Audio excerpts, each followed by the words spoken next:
After listening to this particular video and as well as the revelation Rotimi Amaechi made in his last meeting in a Twitter space, I'm just thinking, do we still have hope in this country called Nigeria? Like after he made that revelation, how they have been rigging election in Nigeria. And Nigerians are not even talking about it. We are not even reacting. The worst part is that the people that we're supposed to run into, the security agencies, Inec, they say that they are the ones that they are using to rig election. Then, where do we run to? And where do we go from here? So, Rotimi Amaechi is saying that if he wins the primaries in ADC, that he's going to defeat Tinubu because he knows Tinubu's strength and weakness. And the worst mistake the so-called Nigeria Constitution made is to give power to president to select Inec chairman. Knowing fully well that the Inec chairman Tinubu is going to select very soon, the person is going to be working in Tinubu's favor. Then where do we go from here? Like when you think about everything that are happening in Nigeria, like you just conclude that there's no hope anymore. Honestly, just listen to this particular video on Arise News and see what they are saying concerning this revelation made by Rotimi Amaechi, that they have been rigging election for so long. My people, there is wahala in this country, honestly. Just take a listen. Rotimi Amaechi says he's confident that he will be able to displace President Tinubu because he knows his strengths and weaknesses. Well, does he really know his strengths and weaknesses? After all, they contested the primaries of the APC together before President Bola Ahmed Tinubu emerged. So what does he know? We don't know what he knows, and he has not told us. And does he assume that the strengths and weaknesses that he knew previously are still at the same level now that President Tinubu is the incumbent president? Number two, he says he will fight corruption in Nigeria in 1 month. How is he going to do that? Do you really believe that? He hasn't given us a roadmap as to how he will do it. Will he start, by leading by example, which is what many Nigerians are concerned about? So I see a lot of questions there. I don't know what you think, whether you think he's such a genius of his strategies that will be able to do that. Then as for Vice President Atiku, we're told his collection of membership form has been postponed and, maybe he will do it later. And people are linking this to the speculation, the academic speculation that President Jonathan is likely to join the ADC. I said it's speculative and academic because President Jonathan himself has not spoken emphatically to say he's going in what direction or the other. So what do you think is holding Vice President Atiku Abubakar's hands? Or you think that there is trouble even in the ADC? All right. I mean, a whole lot is happening there, but I will just start from Rotimi Amaechi's talks, and I will just regard it as political distraction. The ADC seems to have, been giving APC some hint in the sense that President Tinubu's political credentials as a master strategist within Nigeria's politics will be tested in 2027 by these gentlemen who know him very well. So in my own thinking, I think they've started playing a game against Tinubu, a chess game that Tinubu himself may be confused if he's not careful. Because what I see here are people who have devised several tendencies to sort of obfuscate the realities that Tinubu and his team may actually be planning towards at the moment. So I think that Rotimi Amaechi is being sent by certain people within the ADC to distract him. If you look at the strategies ongoing right now, you will see that it is not really clear exactly who may likely get the ADC ticket, not because you cannot make the calculations, but because I think that these ADC leaders have all agreed to bring in place certain techniques that they will use to confuse the APC election planning committee ahead of the 2027 elections. So here's Rotimi Amaechi, whose highest political capacity has been the Director General of the Buhari Oshibanjo campaign in 2014 and 2019, coming to say that he would defeat Bola Ahmed Tinubu. It's not going to be easy. It's not really going to be easy because Tinubu himself has a whole chunk of people who believe in his capacity in the APC. And you will understand that if it comes to the issues of obtaining tickets, Tinubu has a strategy that is very difficult to defeat. But can Rotimi Amaechi even get the ADC ticket? I don't really see that happening. But I'm saying all of this to confuse the Bola Tinubu political machinery. And you will see that none of the ADC leaders, for example, has fully come out to say that they are even in ADC. Peter Obi right now is still a member of the Labour Party. Atiku Abubakar is here to pick the ticket, is here to pick a membership form in the ADC. So in all of this, I would just say that Nigerians should just watch Rotimi Amaechi very well. But the areas I want Nigerians to really concentrate on is the revelation by Rotimi Amaechi about the issues of election rigging. If we had the Nigerian police working very well, like it happens in other countries, Rotimi Amaechi should be called to the police headquarters to actually provide more insight. Because with what he had said, it looks like the election planning machinery of the APC in 2014/2015 and 2018/2019 factored in rigging.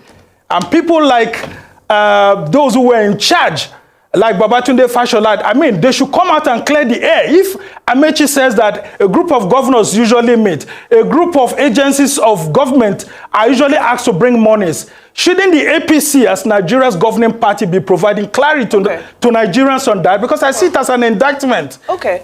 And then very quickly on the issues you raised about Atiku Abubakar, I think that he is still calculating his steps, but I don't see Jonathan even wanting to go to the ADC. It will be very difficult for Jonathan to pick the ticket, except if they do want to offer him an automatic ticket. Okay. And of course, that may cause serious troubles within the ADC. And of course, I don't really see Jonathan going to the ADC. Okay. Not at all. Not even the PDP. Okay, because I just see them wanting to introduce Jonathan as a distraction. Okay, so you've spoken about the distractions, and your analysis is that these are all strategies to confuse their political opponents with regards to us not really having any certainty as to which direction they're going in for the position of their flag bearer. But do you think that this might be working against them? Because, several people are saying that, especially for somebody like Peter Obi, people are saying that we want to know where he is so that we can start to mobilize around him, or whoever the other people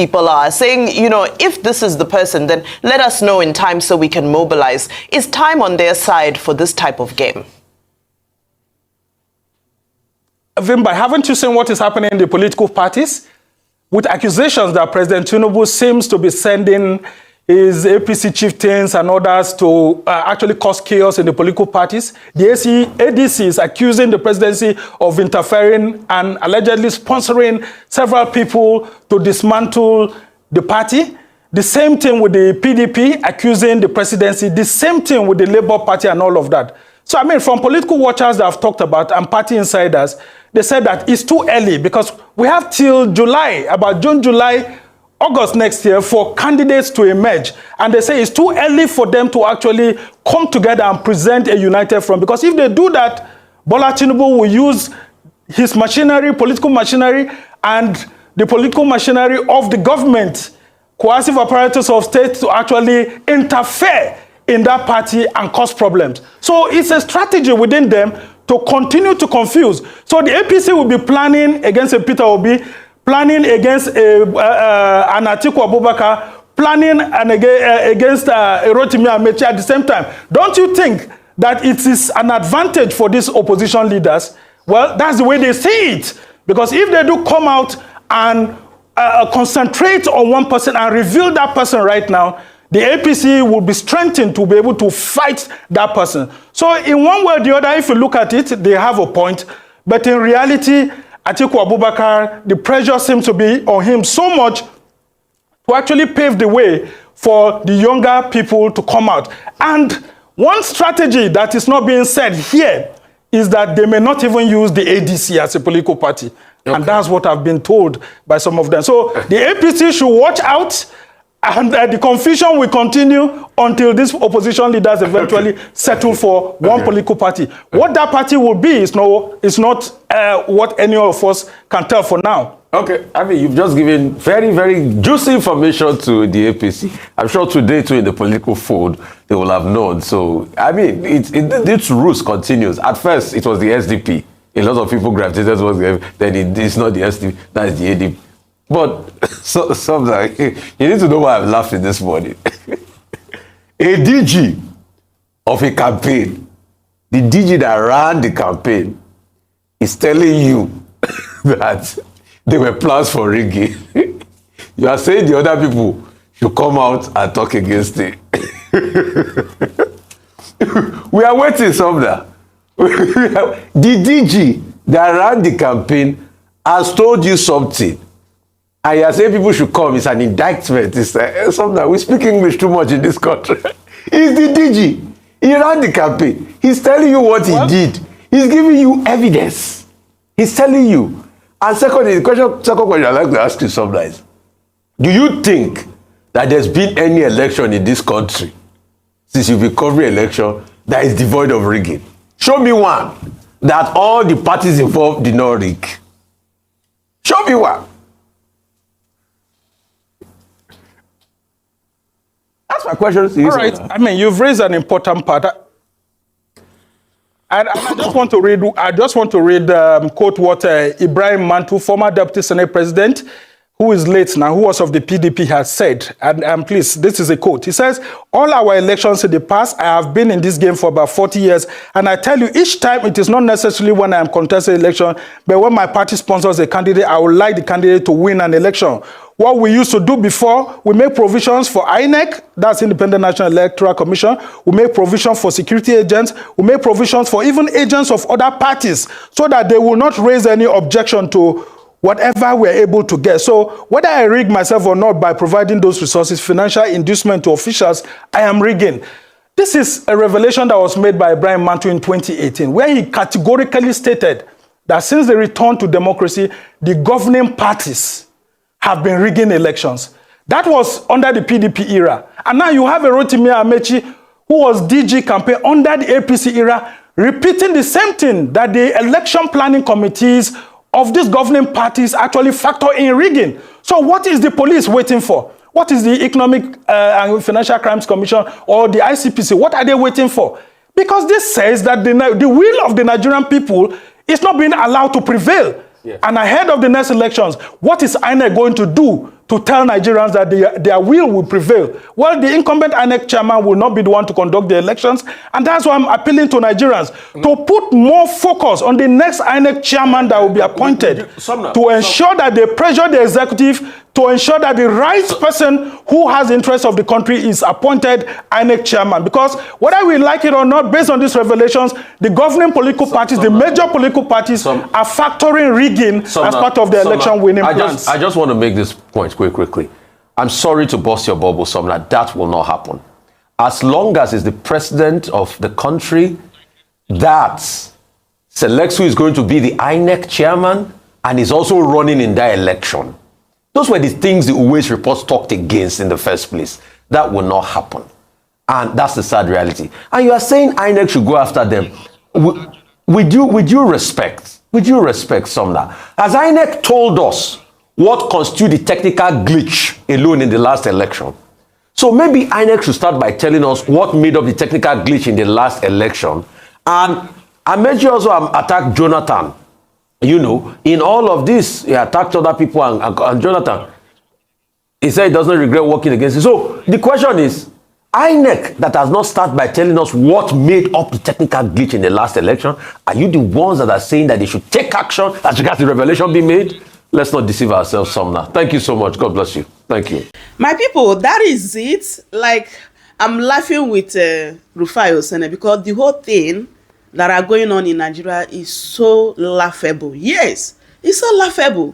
You know, when we say that Rotimi Amaechi need to, come out to clear the air, And also, what is the security agencies like EFCC, police, what are they doing? Like, these people have told you already that they are using these people to rig the election. So since the Rotimi Amaechi have made the revelation public, like, these people are not going to do anything because they are all in this together. Yes. Even that we are campaigning for electoral reform. Like last election, there were electoral reform, which they said they're going to use beaver, they're going to, they're going to transfer the result and all that. But at the end of the day, we start hearing there was a glitch.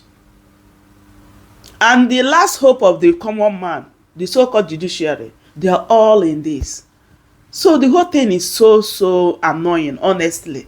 It's very, very annoying that the will of Nigerians cannot prevail, but only the will of those like small circle that has been holding Nigeria for hostage. This is quite unfortunate, honestly. Like, we will keep pushing, we will never give up until Nigeria is redeemed, especially since Peter Obi is in this game, honestly. Anyway, my people, I don't know what you think. I would love you guys to leave your thoughts in the comment section as always. Subscribe for more updates. If you haven't, share the video, give it a like, and I will see you guys in my next update. Goodbye for now. Welcome to Chamber Senior